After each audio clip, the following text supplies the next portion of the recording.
Mid-tier infantry is in a little bit of an odd place right now, and has been for some time. Just, there's so many things that kill infantry, and it's typically you'll see sort of like cheap roadblock infantry, right? What we might call chaff, or occasionally you might even see some elite infantry variants, but mid-tier is somewhat more rare. There are definitely some matchups and situations where mid-tier infantry might be warranted. This is one matchup where particularly one type of mid-tier infantry has often been pretty good against Tomb Kings. I'm talking about high health, high weapon strength infantry, which really applies to only a handful of units, but the Plague Bears are certainly one of them. Famously in this matchup, Saurus also are a unit that can perform quite well, namely because they just beat the crap out of the skeletons. The skeletons don't really have stats anyway, right? And that high damage, high health means these units can sustain the damage, you know, incoming from other sources potentially, and also just outtrade the skeleton infantry so heavily. But getting a little bit ahead of myself, we've got Scarbrand here playing as Nurgle with a Sorcerer Lord of Nurgle, and then a whole bunch of Plague Bearers, including 3 Exalteds, and the Regiment of Renown included. And then 5 regular Plague Bearers up front, so just a big, thick line of Plague Boys, Nurglings there as well, and the Rotting Riders hidden in the woods from this double Bone Giant plus Casket of Souls defensive formation. We've got a Scorpion here, kind of chilling and defending. One single Tomb Guard Halberd, the rest is all going to be skeleton swords and spears mixed. And then we've got a couple of skeleton archers as well. So yeah, right out the gates, we're going to see an aggressive summon from Arcane the Black here, kind of breaking up the advance a little bit, taking some time from these festering stooges basically as they advance, try and open them up to some Casket of Souls shots, maybe some Bone Giant shots. Right now the Bone Giants actually don't have great direct targets. They're going to do pretty well against the Exalted Plague Bears here, but obviously they're more of an anti-large focus unit, especially against single entities. They can do a crazy amount of damage. So right now, yeah, you can see they both turn to shoot the Sorcerer Lord. Scarbrand's wisely going to go hide him in the woods here, get some protection from the trees, while Casket continues to rain down. Some Furies come in from the Vanguard flank. They're going to jump down, get on these Skeleton Archers, try and occupy them. Plague Bears do have relatively low armor, so they definitely don't want to be taking high-volume shooting from those Skeleton Archers. But right now, the Plague Bears, despite taking significant damage on the approach, have managed to get in combat here. And that's one of the things about them, right? High health, like I mentioned. Even though they don't have a lot of armor, they have decent melee defense, but it's not the best, certainly, for a unit of this class. But just in general, being able to take the damage on their HP, and then continue advancing here. Really nice Plague Breath from the Chaos Sorcerer, who's going to get a little Spirit Leech on himself as well. Yeah, Scarbrand still got the Rotting Riders in tactical reserve. He's going to need to bring them up very soon, but right now just kind of exhausting the ammunition of the Bone Giants, hoping to pick off some targets here. You can see the Plague Bears just slowly but surely batting through the skeletons, breaking their bones with their little plague blades. Very cool. It is a very unglamorous fight, but a fight nonetheless. Yeah, the Festering Stooges also trying to get in range to throw their bombs. Looks like this unit of Exalted Plague Bears did not get the chance to, really. But some more Plague Breath there in the front line. Going to absolutely pop those skeletons like a balloon. And the Sorcerer Lord's in a little bit of trouble over here, getting Spirit Leech now, getting attacked by the Tomb Scorpion. You can see finally Scarbrand activates the Rotting Riders here and needs to run in and save the Sorcerer Lord.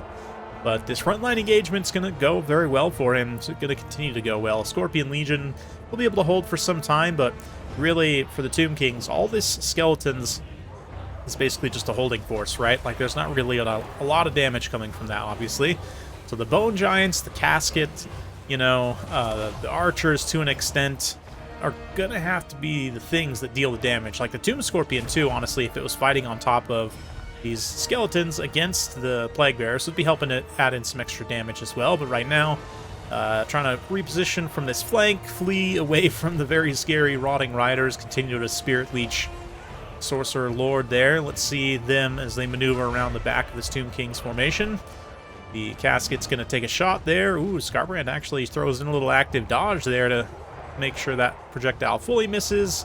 Gonna juke these skeleton spears excellently, and he's definitely going for this Gasket of Souls here, if he can get to it, which he's able to outmaneuver the defending units from the Tomb Kings, and the Plague Bearers just absolutely saturating this engagement. Those Tomb King halberds are nearby. I guess they could maybe force path through, but right now kind of being blocked a little bit by these Plague Bearers. So there you go. We're going to see a little purple sun from Arcan cast right on top of the Rotting Riders. Will do some pretty good damage to them. Not the most insane damage, but also throws another Spirit Leech on the Sorcerer Lord for good measure. He's getting very low. A couple of shots from the Tomb Giants here, the Bone Giants, would be able to finish him off, but that's if they can get free. Tomb Giants, especially when they're poisoned, are very slow. So, I mean, even when they're not poisoned, they're incredibly slow. But, yeah, so certainly the Plague Bearers here will be able to keep them locked down with their poison attacks and just be able to continue to kind of keep up with them and keep dealing damage. But let's see here. Rotting Riders get a nice fecundity, which was fixed. And you see it actually is spreading appropriately here. Yeah, it has a little bit more spread range, it seems. So that's actually going to be really nice. Comes in, heals like a bunch of key units in this location, right as the Sorcerer Lord pulls away with Rotting Riders. Another nice Plague Breath there, especially hitting those Tomb Guard halberds. Going to be quite good. That's another interaction here that actually, speaking of Tomb Guard, favors the sort of high health, high damage mid-tier infantry, which is that Tomb Guard themselves don't have a lot of armor. And so these high, like, non-AP weapon strength units, you know, I would maybe put, like, I don't know, Savage Orcs are a little bit squishy, but maybe you could put, like, Biggins and Savage Biggins in a similar category, although they do have a bit of an anti-large focus. But regardless, yeah, that low armor definitely punishes Tomb Guard in these kinds of interactions. That big old thick weapon strength here, base 52 for the Exalted Plague Bears. Gonna be quite nice, but Rotting Riders able to get in here, skewer the Bone Giant's ankles a little bit. The Tomb Scorpions still fighting. I actually really like the Tomb Scorpions as kind of a support monster when they're fighting on top of skeleton infantry. Can do quite well in a number of circumstances, but I don't know. It just seems like they accrue value relatively slowly. This is one that has pretty much paid for itself, though, so that's nice to see. Yeah, one Bone Giant gets caught out here trying to escape. There's a 0.0% chance of them ever escaping from the Rotting Riders, so they're going to go down. This other one's kind of just been getting slapped by the Plague Bears here, trying to get off some shots regardless, but taking some pretty consistent chip damage. This Plague Bear over here just finally finished grinding through that skeleton. That is amazing. They've been fighting the entire time, have taken basically no damage, and killed 116 skeletons. Took them quite a while, but that's okay, you know, at least they're winning here. Grinding it out is a valid way, especially when you're Nurgle. That's kind of your main way, right? But yeah, Bone Giant here drops. We are going to check in on the Sorcerer, who is very nearly heal capped and is facing some trouble from Arcan. Likely to go down from this Spirit Leech. Let's see, if he manages to survive, he's probably going to rout, I would imagine. It doesn't look like it's going to do enough damage to quite fully finish him, but he does rout there right as he gets surrounded by the Skeleton Summon. Very nicely placed for the Tomb King's player here. Help protect Arcan from the Rotting Riders as well. He's able to screen out and run away. Tomb Guard halberds still staying alive, too. They did come in the battle with some veterancy as well. Give them some extra stats, which definitely could come in handy here in the late game. Yeah, this Tomb Scorpion looking pretty dangerous still, but let's see. Bone Giant is crumbling. He's going to turn very slowly. See if he can get off one last crumbling shot against the Lord. Ooh, swing and a miss there. That was pretty close. But not quite. But yeah, at this point, Tomb King's best option is just to hope that the Tomb Scorpion plus the Skeletons is enough to grind it out. But there's so many Plague Bears left. Oh man, there's so much HP to have to try and just slog through, so we'll watch as the Bone Giant falls here. Arcan moves once more. Ooh, did he actually finish off the Nurgle Sorcerer Lord? I don't see him. Oh, no, there he is. Just sneaked right under the camera. Yeah, a little Plague Breath there. Hits that Skeleton Warrior. It has basically been untouched this entire time. Just been kind of getting outmaneuvered, but yeah, you see the Skeleton support starts to evaporate very, very quickly. Spears swords just can't hold, and even the Tomb Guard halberds, especially fighting something like the Festering Stooges, they have legit 59 melee defense. They've got nice weapon strength here, full weapon strength still, and of course they themselves are going to continue regenerating.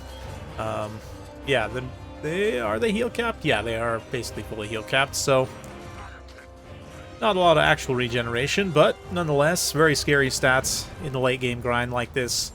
And yeah, Tomb Scorpion kind of gets surrounded. So Sorcerer Lord somehow still alive, doing some cycle charging. Why not? Why not get what value you can? Get a little charge on Arcan here, but I'd imagine that is going to be a fatal, not mistake necessarily. I don't know that I would call it mistake, but a fatal move nonetheless. Ooh, I think he maybe survives here. Let's see. Nope, Scorpion eats him. Nice, good job, Scorpion. Manages to finish off the Lord there, and that's going to stave off army losses momentarily, but ultimately it's just down to Arcan and the Scorpion. And as awesome as the Scorpion has been, this definitely paid for himself. There's no way he's going to grind through all of this, so kind of just through default almost Scarbrand wins because, yeah, because the Plague Bearers are able to just grind through, and some of them end up getting some pretty legit value, but it's mostly just being able to smash through all the skeletons while taking minimal damage, or at least the damage you're taking just like being like a bucket of water dumped in the ocean, basically, right? Just so much HP left on the board. The Rotting Rider is also a legit heavy hitter. Like, you need in this build, you need at least something to be able to do some damage and have a little bit of initiative and agency. So nice to see they were able to perform well in that role. And yeah, that's basically it. A little bit of Fire and Forget Furies in the front line to shut down those archers, which is, I don't know if that was necessarily even needed, but it was nice to see. Love the Double Bone Giant. A little bit of a risky bag, somewhat, but yeah, definitely has some merit to it.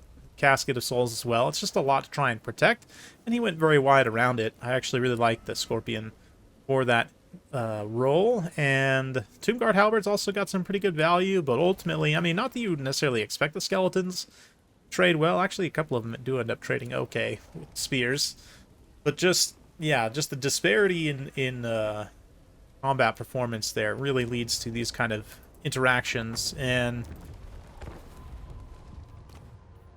yeah, if we go here to the Tomb Kings, even something like Nehekar Warriors, right? They have anti-infantry, technically, not a lot, but a little bit. They have decent enough stats, decent enough weapon strength, but even still, compared to something like, wrong one here.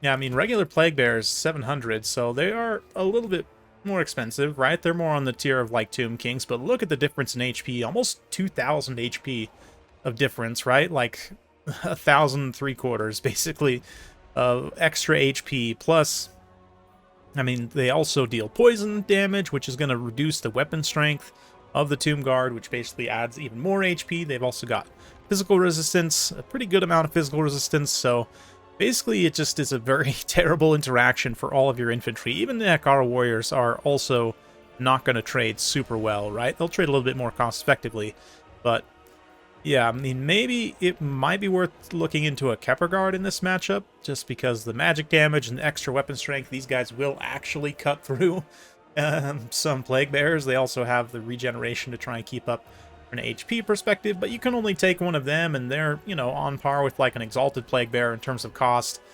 And there's a 3,000 health difference in between these two units, which is, it's a huge disparity, right? Even though the Kepper Guard have objectively better stats, they actually do have a little bit better armor as well than the regular Tomb Guard. The magic damage, you know, negates physical resistance, but even still, 3,000 HP is so much. It is just a huge amount. So, yeah, like I said, Nurgle Plague Bearers can definitely do this. Saurus, yeah, I mean, I've seen this done historically. I don't know how effective it is these days. They do have a little bit less HP than the Plague Bearers. They don't have the physical resistance, but it's a similar idea, right? Like, you actually don't have that much more HP than the Tomb Guards, but yeah, a little bit more armor, better weapon strength, certainly, and just being able to outcompete in that way. Saurus, of course, do get some other benefits, right? They get a little bit of physical resistance themselves and a little bit of extra more melee attack when they get low on HP. But not that Saurus are like a super meta unit right now anyway, but still, it's an interaction that follows a similar pattern, right? So hopefully you learned something, hopefully you enjoyed. If you like this sort of content, be sure to like, subscribe, hit that bell notification. Every time I upload a new video, you'll be notified. Thanks again, we'll see you next time.